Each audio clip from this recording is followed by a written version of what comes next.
আসসালামু আলাইকুম। কেমন আছেন সবাই? যে যেখান থেকেই আমার ভিডিওটি দেখছেন সবার জন্য রইল অনেক অনেক শুভেচ্ছা ও ভালোবাসা। প্রতিদিনের মতো আজকেও আরেকটি রেসিপি নিয়ে চলে আসলাম। আজকে সর্ষে কই রান্না করে দেখাবো। রান্না করার জন্য আমি এখানে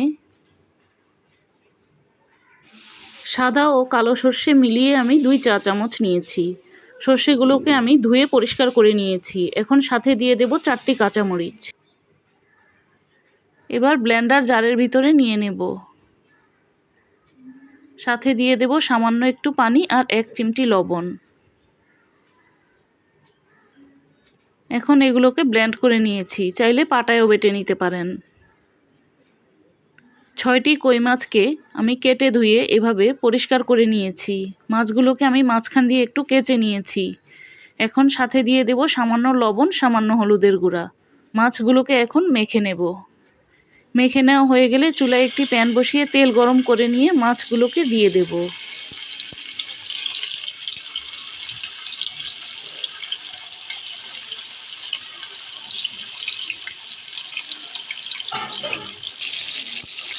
খুব বেশি কড়া করে আমি মাছগুলোকে ভাজবো না।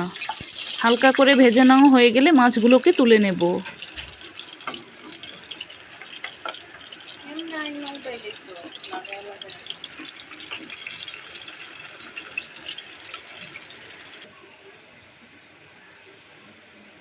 মাছগুলো তুলে নেওয়া হয়ে গেলে মাছ ভেজে রাখা তেলের মধ্যেই আমি পেঁয়াজ কুচি দিয়ে দেব। পেঁয়াজটাকে এবার তেলের সাথে একটু ভেজে নেব। পেঁয়াজটা অনেক বেশি লাল লাল করে ভাজার দরকার নেই, একটুখানি নরম হয়ে গেলেই মশলাগুলোকে দিয়ে দেব।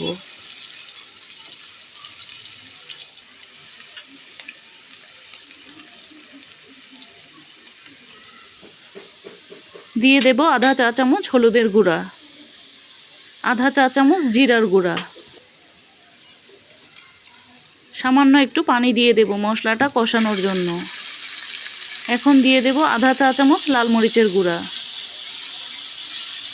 ঝালটা আপনারা আপনাদের পছন্দ মতো নেবেন।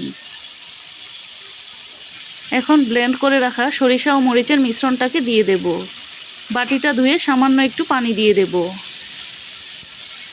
সবগুলো মশলাকে এখন একসাথে একটু ভালোভাবে কষিয়ে নেব।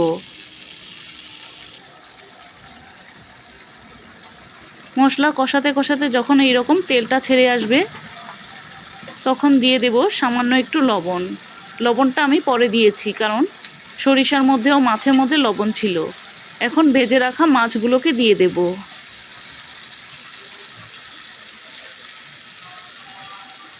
মাছগুলোকে এখন সরিষার সাথে একটু উল্টে পাল্টে মিশিয়ে নেব। মাছগুলোর গায়ে যেন সরিষাটা একটু ভালোভাবে লাগে।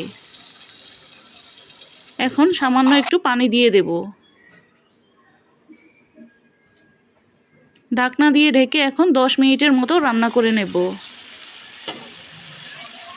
10 মিনিট পর দেখতে ঠিক এইরকম হয়েছে।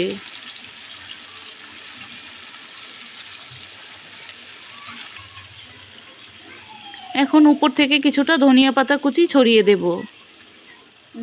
ধনিয়া পাতাটা দেওয়ার পর চুলাটা বন্ধ করে দেব। সর্ষে কইটা এখন পরিবেশনের জন্য তৈরি। গরম গরম ভাতের সাথে খেতে কিন্তু বেশ ভালো লাগবে। চাইলে এই রেসিপিটি ফলো করে আপনিও এভাবে করে একবার সর্ষে কইটি রান্না করে দেখতে পারেন। আশা করি আজকের ভিডিওটিও ভীষণ ভালো লাগবে। আবারও দেখা হবে এই রকম নতুন কোনো রেসিপি নিয়ে। সে পর্যন্ত ভালো থাকবেন, সুস্থ থাকবেন। আল্লাহ হাফেজ।